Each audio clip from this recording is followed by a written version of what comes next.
Je sais que ce soir, on fera les remerciements avec le directeur de l'établissement. Mais là, dorénavant, vous avez tous votre tote bag jaune. Vous appartenez à la famille initiée sur les questions de suicidologie, la team suicide avec la couleur jaune de prévention du suicide. Moi, je tiens avant que tout le monde ne s'en aille parce que certains ont des obligations professionnelles. En tant que chef de pôle, je tiens à remercier la team Puma, c'est-à-dire l'ensemble des professionnels et des membres de mon équipe. Vraiment très sincèrement pour leur engagement, pour avoir pris le temps de se dégager de leur emploi du temps, et je sais combien c'est compliqué, que ça pousse partout et qu'il faut faire un choix entre formation et prise en charge des patients. Mais je tiens à les remercier d'avoir fait cet effort-là et d'être venus et d'avoir répondu présent pour que, au sein du pôle Puma, de cette team si particulière qui m'est chère, on soit tous sensibilisés à cette question de prévention du bassin d'Arcachon au Nord-Médoc. Et Dieu sait si le territoire est étendu, et aussi sur cette filière qui s'appelle désormais la filière crise suicide trauma. Alors une mention particulière à Adeline Oquet qui nous a accompagnés, vraiment, à Valérie Ruffroy, je ne sais pas si elle est là, mais en tous les cas, ma cadre sup, à qui je dis que je ne veux pas qu'elle me laisse tomber et que je veux qu'elle reste avec moi encore, même si elle vient de Paris, qu'elle reste à Bordeaux, à mes responsables de filière, à Florian Giron, à Sophie Boutineau, à Stéphanie Amédro. Je vais en oublier, mais je sais aussi que je veux remercier mes camarades de jeu du trauma, Maïté Coman qui est dans la salle, Catherine Sarland, une petite dédicace aussi particulière, l'ensemble de l'encadrement, les psychologues, tous ceux, les infirmiers qui sont là, avec qui je travaille depuis longtemps, vraiment merci. Et aussi une dédicace particulière à Marie-Jose et patiente partenaire dans le service maintenant, une belle rencontre. Donc merci à vous, Laurence, toutes les secrétaires qui sont toujours là, Adeline, Marianne, qui sont toujours présentes et qui me suivent depuis des années. Vraiment. Merci pour tout, merci pour votre soutien, merci pour me supporter. Je suis désolée, je vous impose ça à ceux qui ne sont pas de la team Puma, mais de temps en temps, il est bien aussi de pouvoir se dire merci. Voilà, donc on a le plaisir, l'honneur d'accueillir ce matin le professeur Joland. Donc on a un peu fait le tour de France dans les intervenants, et là, nous accueillons le professeur Joland, qui est professeur des universités de psychiatrie adulte, qui intervient dans un hôpital où j'ai fait quelques mois, à l'hôpital Bicêtre. Donc c'est un endroit effectivement qui aussi m'évoque des souvenirs, et professeur aussi à Paris-Saclay. Il va nous parler donc aussi des nouvelles innovations en termes de prescription, de prise en soins. Et donc je vais lui laisser la parole, et nous sommes vraiment heureux de le compter parmi nous ce matin, et je le remercie. Merci beaucoup. Et merci de votre invitation à venir à cette très très belle conférence, ce très beau programme pour donc vous parler de la kétamine dans le traitement de la crise suicidaire. Je n'ai absolument aucun lien d'intérêt qui va influencer mon propos aujourd'hui. Et je voudrais, avant de parler de la kétamine, juste rappeler... Ah oui, alors je vais parler debout, hein, je suis désolé, mais je ne peux pas parler assis. Je trouve que on est trop éloigné de vous. Donc, je voudrais parler en quelques mots de la prise en charge de la crise suicidaire, juste pour vous rappeler d'abord qu'il n'y a pas beaucoup de preuves scientifiques de ce qu'il faut faire. Donc, on fait beaucoup de choses dans notre pratique clinique face à des patients suicidaires, mais beaucoup de choses que nous faisons n'est pas vraiment appuyé sur le plan scientifique. Alors, évidemment, habituellement, on considère qu'il faut avoir une approche qui soit échelonnée, on va s'adapter au fur et à mesure de l'amélioration du patient, une approche qui soit plutôt en équipe et multidisciplinaire, parce qu'avec un patient suicidant ou suicidaire, il y a beaucoup de choses à voir sur le plan psychiatrique, psychologique, familial, social, financier, somatique, on va y revenir dans un instant, et puis une approche qui soit évidemment très individualisée, très centrée sur le patient. Alors, face à un patient suicidaire, la première question, c'est souvent hospitalisation ou pas. Or, on n'a pas de preuve que l'hospitalisation en psychiatrie prévient le suicide, en fait. Il y a même des études, j'ai en tête par exemple une étude en Finlande, où on montrait que les régions où il y avait moins de lits d'hospitalisation, mais plus de prise en charge ambulatoire, il y avait moins de suicides.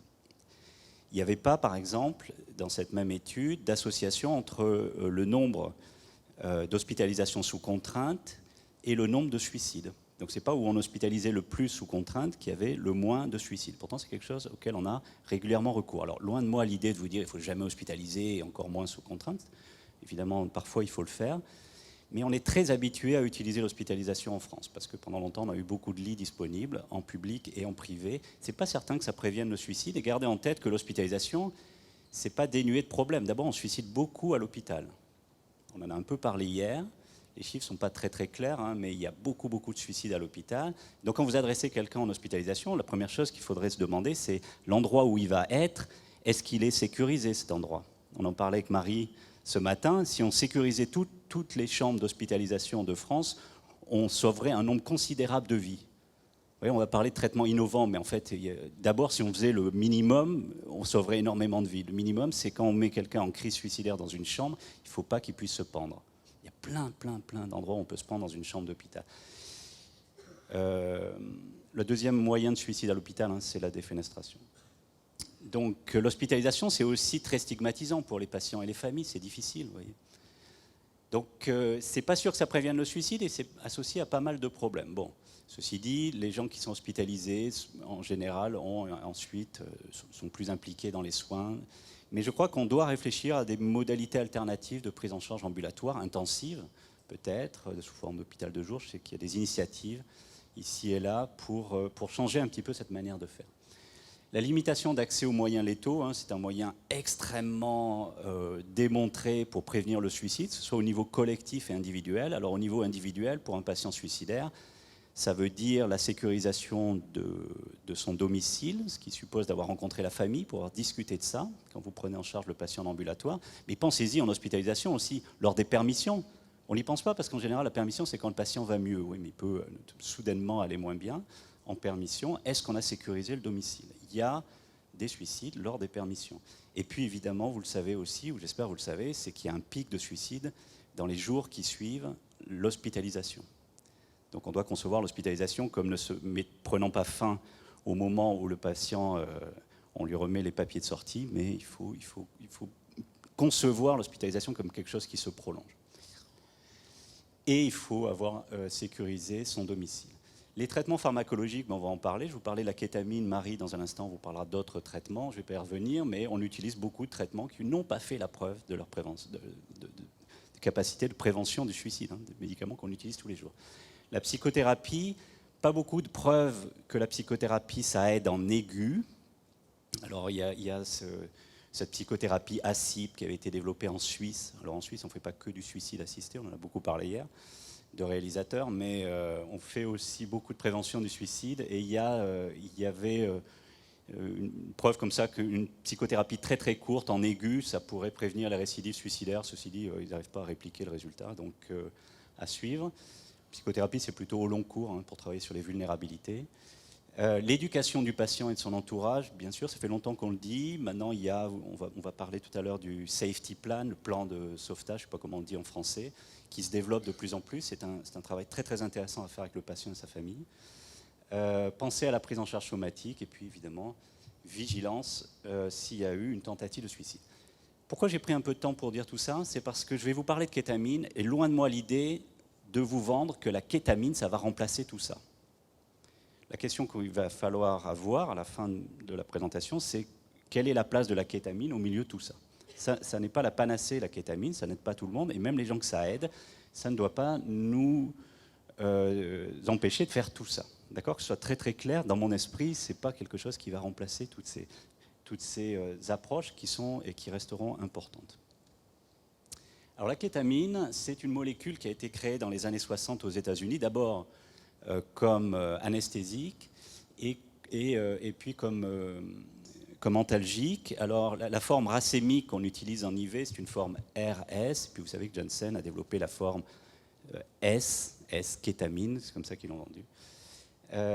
Alors dans les années 70, on s'est aperçu que des gens l'utilisaient de manière récréative, ils recherchaient les effets dissociatifs.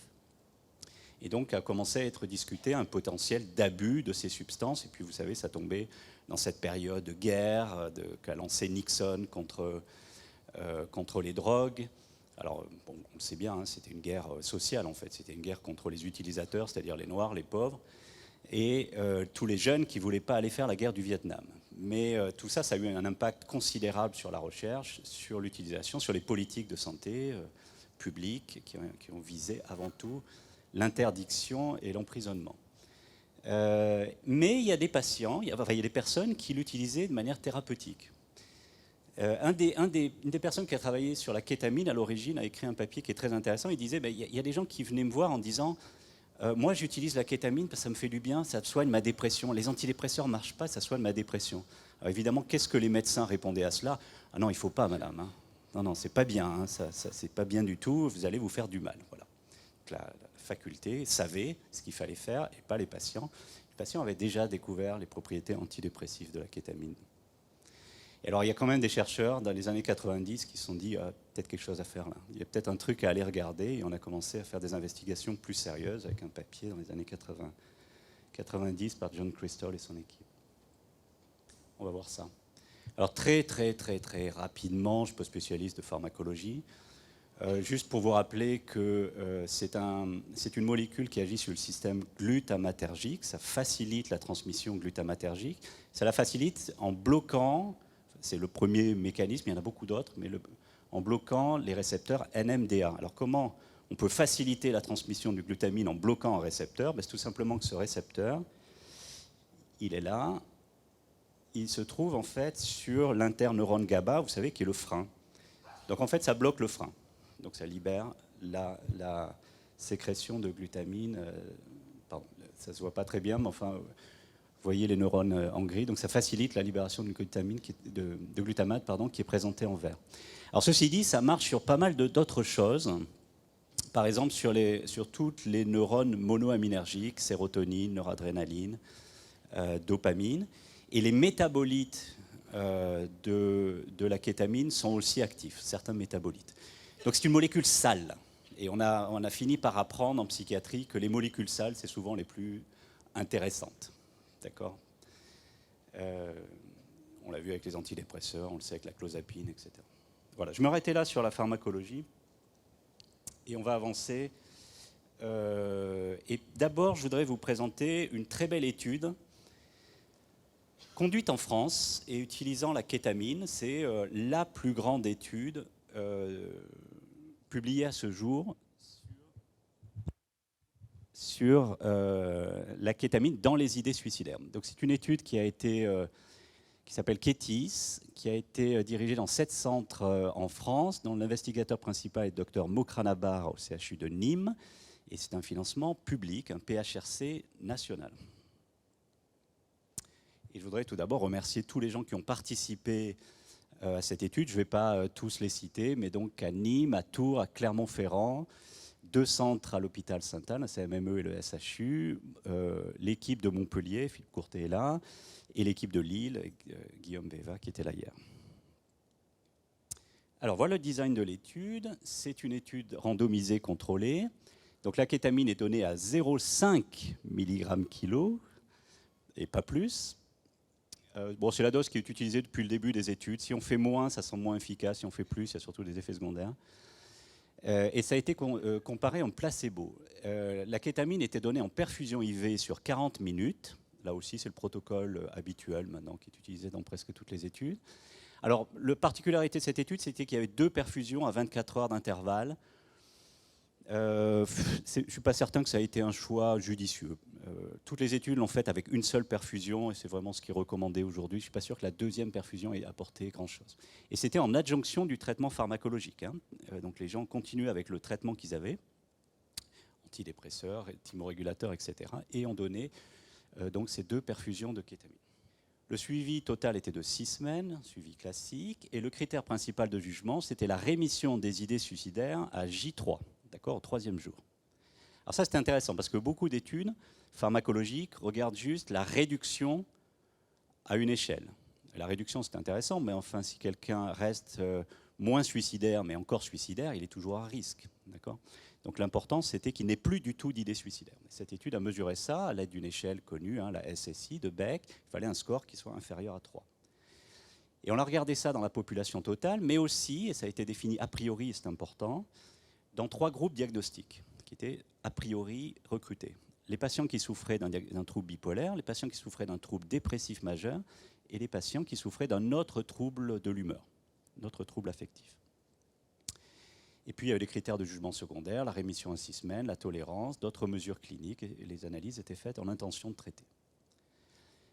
Les principaux critères d'inclusion, c'était les adultes, donc 18 ans et plus, en hospitalisation, donc les patients uniquement hospitalisés, hospitalisés pour idées suicidaires. En hospitalisation libre, il ne devait pas y avoir d'histoire de schizophrénie ou de troubles psychotiques, pas de symptômes psychotiques à l'inclusion, pas d'histoire de dépendance à substance, en dehors de la nicotine et du cannabis, pas de grossesse ou d'allaitement actuel, pas de conditions somatiques instables et pas de CT en même temps. Alors on a recruté 156 patients qui ont été randomisés en 2 groupes. 83 ont reçu le placebo et 73 la kétamine. À J3, alors vous voyez qu'il y a 3 personnes dans le groupe placebo qui sont sorties avant J3. Et puis à la fin, donc à 6 semaines, il y avait quasiment 80% du groupe placebo qui était toujours dans l'étude et 82,2% du groupe kétamine. Voilà la description de la population qui a été recrutée. Donc il y avait plus de femmes que d'hommes, c'est habituel, hein, à peu près 2 tiers à 3 quarts de femmes, pour un âge médian de 40 ans. Mais surtout, ce que je vous ai souligné, vous voyez, avec des flèches en rouge, c'est que c'était des patients vraiment très suicidaires qui ont été inclus dans cette étude. Donc non seulement ils ont été hospitalisés pour idées suicidaires, mais vous voyez, les échelles montrent des hauts scores. Par exemple, l'échelle de Beck, hein, il y a une version remplie par le clinicien et une version remplie par le patient lui-même. Les scores sont très très élevés. Ils ont des hauts niveaux de douleur psychologique, ils ont des hauts niveaux de désespoir. 80 à 90% d'entre eux ont déjà fait une tentative de suicide. Et la Mini considère que quasiment 86 à 97% de ces patients doivent être considérés comme des patients suicidaires sévères. D'accord ? Donc on a inclus vraiment des patients qui sont très très très sévères. Voilà les résultats. Petite flèche rouge, la première à gauche, c'est la première perfusion. Vous voyez en bleu le groupe kétamine et vous voyez en pointillé jaune le groupe placebo. Eh bien, à la fin de la première perfusion, à 40 minutes, vous avez déjà 40% de ces gens très suicidaires qui sont en rémission totale d'idées suicidaires. Ils n'ont plus d'idées suicidaires. 40 minutes. Et puis ça continue à augmenter. Donc à 72 heures, à J3, on est à plus de 60% de rémission dans le groupe kétamine. Dans le groupe placebo, vous voyez, on est autour de 30%. Est-ce que ça se maintient, cet effet ? La réponse est oui. À 6 semaines, vous voyez, c'est toujours la même couleur, l'effet va se maintenir dans le groupe kétamine et puis le groupe placebo, évidemment, va tout doucement s'améliorer parce qu'il y a des soins qui sont prodigués et les gens vont tout doucement mieux. D'accord ? Ce qui fait qu'à la 6e semaine, il n'y a plus de différence significative entre les groupes, mais ce n'est pas parce que le groupe kétamine a perdu son effet, c'est parce que le groupe placebo s'est tout simplement amélioré au cours de ces 6 semaines. Alors si on regarde les chiffres, vous avez les chiffres ici. Donc en rouge, le groupe placebo, en vert, le groupe expérimental, kétamine. Globalement, donc à J3, 31,6% de rémission dans le groupe placebo, 63% dans le groupe kétamine. C'est très très significatif. Ceci dit, il y a une surprise. C'est que l'effet est très très dépendant du groupe diagnostique. Alors, ce que vous voyez, c'est que dans le trouble bipolaire, en fait, l'effet placebo est beaucoup moins important, il n'est que de 28%, mais l'effet de la kétamine est bien plus important. Vous êtes à 84,6% de rémission. Alors ça, c'est formidable, hein, parce qu'on n'a pas grand-chose pour les patients bipolaires. Les antidépresseurs, il faut les éviter, en tout cas tout seul. Donc on est très, très embêtés. Le groupe bipolaire, en fait, répond très, très bien à la kétamine. C'est beaucoup moins le cas du groupe de troubles dépressifs majeurs. Vous voyez, le groupe, d'abord parce que l'effet placebo est plus fort, il est autour de 35,7%, et l'effet kétamine est plus faible. Il est autour de 42%, ce qui fait qu'il est plus significatif. Et dans les autres groupes, c'est quasiment significatif, c'est 30,8% versus 61,9%. Et donc, à 6 semaines, comme je vous disais, le groupe placebo s'améliore, près de 56%, et le groupe kétamine se maintient avec quasiment 70% de rémission à 6 semaines.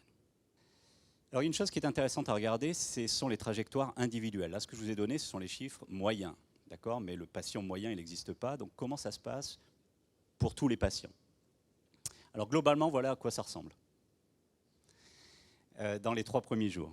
Donc, vous voyez ces patients qui, très, très vite, vont s'améliorer et qui passent en dessous de la ligne bleue. La ligne bleue, c'est la ligne de rémission.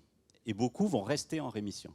Mais vous voyez qu'il y a des gens qui ne vont pas du tout s'améliorer, ne vont pas du tout répondre, évidemment. Hein. Et puis, il y a aussi des gens qui vont répondre initialement, alors il n'y en a pas beaucoup, mais qui vont répondre initialement, puis rechuter.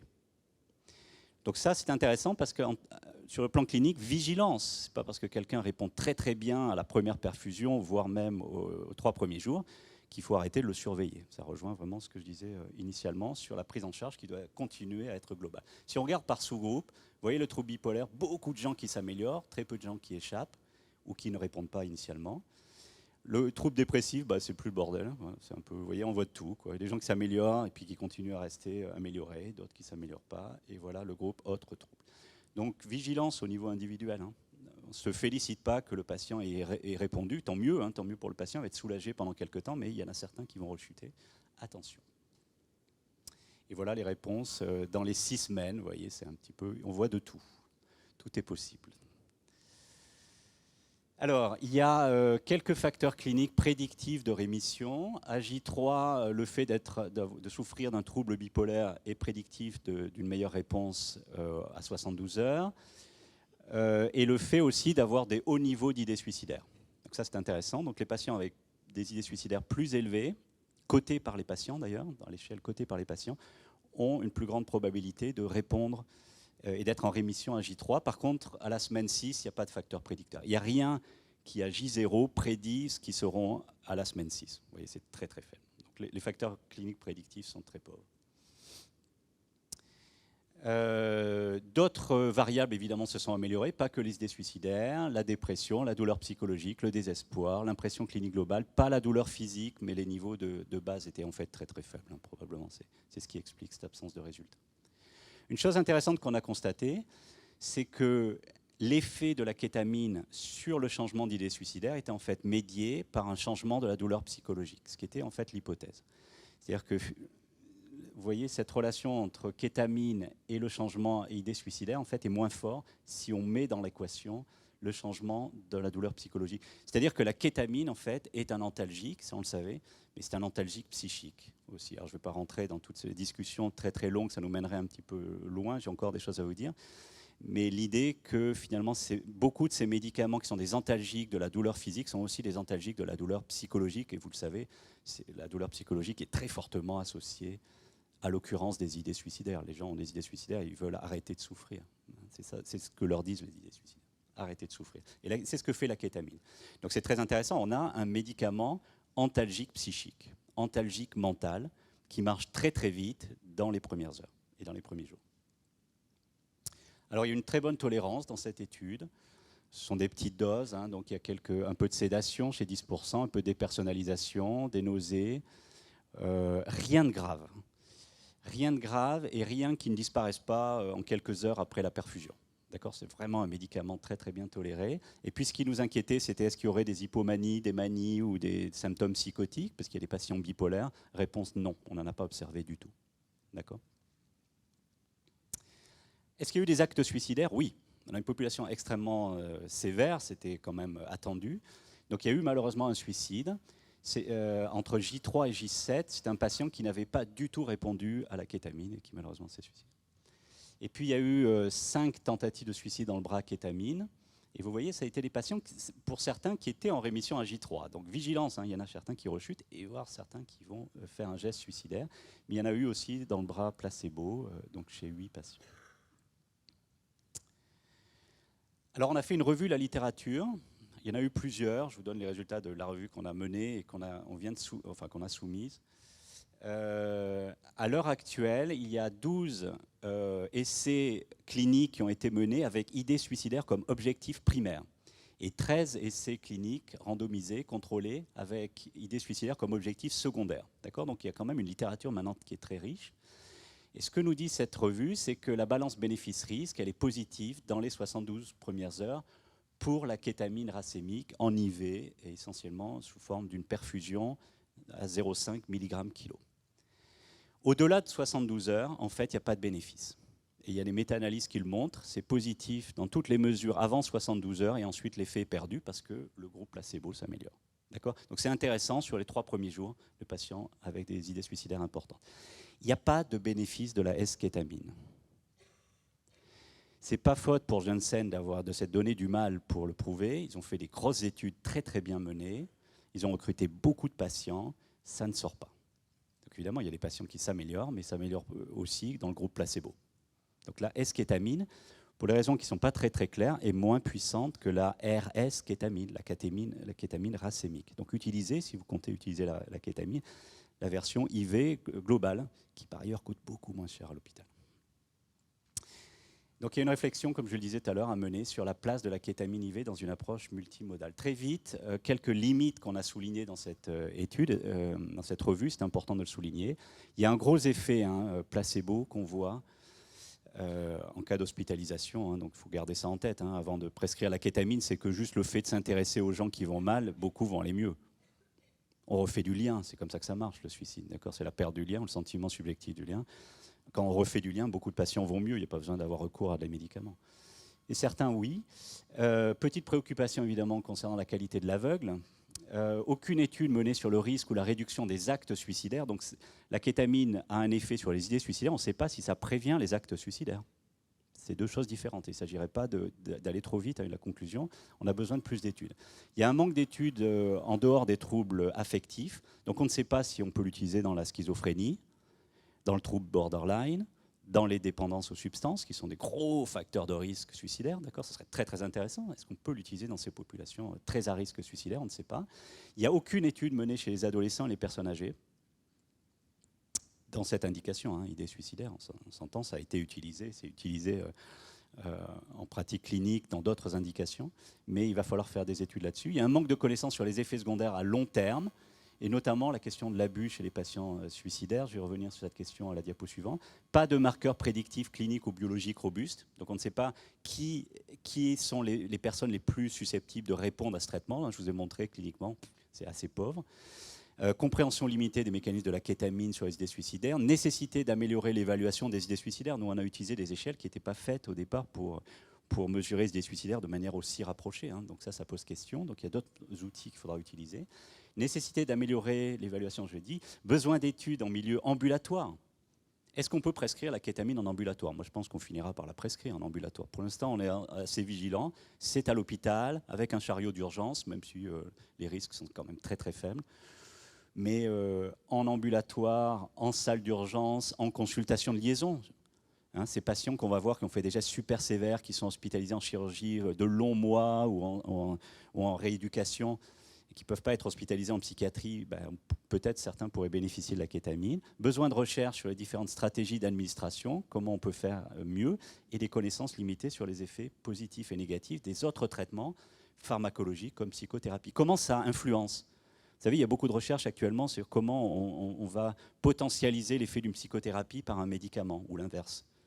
Ça, c'est intéressant. Comment on peut améliorer l'effet. Et inversement, est-ce qu'il y a des molécules qui peuvent diminuer l'effet de la kétamine ? Tout ça, on aura besoin de l'étudier. Alors, vous connaissez ce papier, ou j'espère vous le connaissez, ou il faut le connaître, c'est le papier de David Nutt. Vous savez, c'est un Anglais, un pharmacologue. Il était le chef du comité indépendant scientifique sur les drogues. Et le gouvernement anglais lui a dit « Faites-nous un rapport sur la dangerosité des drogues ». Alors il l'a fait, il a trouvé, il a mesuré 16 items de dangerosité pour soi ou pour les autres, et il a classé les drogues. Et sa conclusion, c'est de dire la loi n'est pas du tout en accord avec la dangerosité des drogues. La plus dangereuse, c'est l'alcool, drogue légale, d'accord ? Ensuite, c'est l'héroïne, le crack, les amphétamines, le tabac. Alors vous voyez, la kétamine, c'est pas très très dangereux. D'accord ? Je vais dire un mot et je vais presque finir là-dessus. Sur la buprénorphine, c'est encore plus loin. Les champignons hallucinogènes, la psilocybine qui fait l'objet de beaucoup de recherches actuellement, c'est tout à la fin. Drogue illégale. Et c'est une molécule pour laquelle il y a beaucoup d'espoir dans les maladies mentales. Donc Donc, ce qui nous amène, et j'ai bientôt fini, à une étude qui est en cours, qui utilise la buprénorphine. Alors, buprénorphine, vous connaissez, hein, c'est le temgesic et c'est le Subutex à plus forte dose. Donc, c'est un agoniste partiel opioïde. Ça utilise des mécanismes qui sont différents de la kétamine. L'idée, c'est pareil, hein, c'est d'aller traiter de la douleur psychologique avec un opiacé. Alors, un opiacé à faible risque d'abus. Il y a 2 bras, buprénorphine à 0,4-0,8 mg versus placebo, 14 jours de traitement, c'est un peu plus long qu'avec la kétamine. Là aussi, on mesure la rémission des idées suicidaires à 7 jours, 180 patients et 9 centres universitaires, et bientôt Bordeaux. Dès qu'on aura réglé la bureaucratie. Juste pour vous dire que j'ai mis en ligne sur YouTube un certain nombre de cours, pour ceux que ça intéresse. Il y a 12 heures de cours en suicidologie. C'est fait pour les internes, mais c'est très abordable pour beaucoup de gens. J'espère aussi que les patients vont aller voir. Je crois beaucoup au pouvoir des patients d'aller se renseigner, d'aller chercher l'information et d'aller ensuite voir leur psychiatre en disant « Eh oh, il y a des trucs là à faire ». Tous les psychiatres ne sont pas très à jour des connaissances. Voilà. Alors, je voulais partager juste une expérience récente de prévention du suicide. C'est donc que j'ai monté cette chaîne YouTube. J'avais plein de vidéos sympas à vous montrer. Puis je voulais mettre en ligne les cours. Si vous tapez mon nom, vous allez tomber dessus. Et puis j'ai reçu ce gentil message de YouTube. Bonjour, des membres de la communauté YouTube nous ont fait part de leur inquiétude concernant votre santé et votre sécurité, car vous avez publié du contenu faisant référence au suicide et à l'automutilation. J'étais touché. Alors j'ai cliqué sur Centre d'aide. Je voudrais le dire pour les gens qui font le 3114. Quand on clique sur Centre d'aide, on tombe sur SOS Amitié, mais on ne tombe pas sur 3114. Donc il faut mettre à jour ça. Et par contre, sur findhelp.com, on trouve le 3114. Donc c'est presque à jour, quoi. Voilà, donc il y a un repérage comme ça. Bon, là, c'est tombé un petit peu à côté, mais enfin, ça m'a fait plaisir. Puis vous voyez, les choses, c'est l'occasion de partager avec vous. Et voilà ce que je voulais vous dire. Merci de votre attention. Merci beaucoup, monsieur. Donc j'en profite puisque j'ai la parole. D'abord pour remercier le comité d'organisation de ce magnifique congrès. Remercier Chantal pour ce qu'elle est, pour son invitation, pour son engagement quand même au niveau de la pédiatrie, pour son côté un peu réanimatrice psychiatre. Donc merci beaucoup. Je suis pédiatre. Donc en fait, tout ce que vous nous avez raconté là sur la kétamine, ça me parle beaucoup, mais dans un autre sens, parce que nous, on l'utilise de façon, on va dire, pour des sédations rapides. Votre présentation est parfaite, hein, parce que j'ai pas grand-chose à dire. Si ce n'est que moi, j'avais peut-être vu qu'il y avait une publi chez des adolescents aux États-Unis, mais il y a fort longtemps, où il y avait eu des troubles dissociatifs qui avaient fait que ça avait été... on ne l'avait plus utilisé, donc je ne sais pas si on pose les questions maintenant ou après peut-être, mais enfin en tout cas ça interroge. On vous posera tout ça après.